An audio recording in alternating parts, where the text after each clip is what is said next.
Знам, че мина само един месец, окей, знам. Сме се събрали тук днес да си допреба косата. Слушайте сега, котен, за това лилаво трябваше да бъде лилаво, а не червено. Почваме с разкачването на този екстеншън.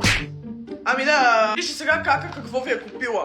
Тонерче. Надявам се това достатъчно да хване, защото аз, както винаги, в последния момент утре имам участие на София Прайд. Надявам се сега, като го навлякам този цвят, да издържи още 2 седмици поне до концерта ми, който, между другото, ако не сте разбрали, пуснахме още бести билети. Ако сте били тъжни, че сте изпуснали бести билетите, заминавайте към евенти, пуснахме още. Аз не знам защо реших, че това е шампуан и започнах да го шлякам отгоре. Си го изтискам просто цялото на главата и ще се моля да хване. Да ви кажа, това изглежда доста обещаващо. И сега ще си оправя и екстеншъните. Вау, за първи път цялото нещо ще бъде в една част, не мога да повярвам. Преди да ви покажа финалния резултат, исках да ви се оплача. Има някакви абсолютни кретени, които препродават билети за моя концерт. Не знам дали са фалшиви или просто са си купили повече, когато ги пуснахме първоначално. Но хора, моля ви, не се връзвайте на тези абсолютни скамърски истории. Да ви кажа, че вече няколко човека ми пишат и ми казват, това истинско ли е? Много ме е страх, че някои от вас не са ми съобщили за това нещо и просто са си купили такъв билет. Ако сте от тези случаи, моля ви, пишете ми. Онзи ден се обадих на организаторката на евента и я помолих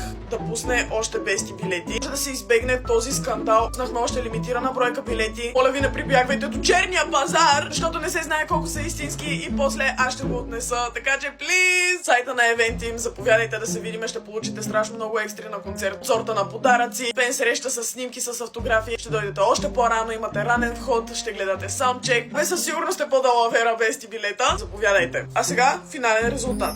Вау! Получи се точно както иска! Няма да слагам днес екстеншените, ще ги сложа направо утре на Прайда. Ще се радвам да дойдете да ме подкрепите и там също. Лилав тонер на Престиж, не за първи път го изяждам, мила! А ти се радвай, че направих всичко в една част и напиши в коментарите, ако си успял да си вземеш от новите бести билети. Мама!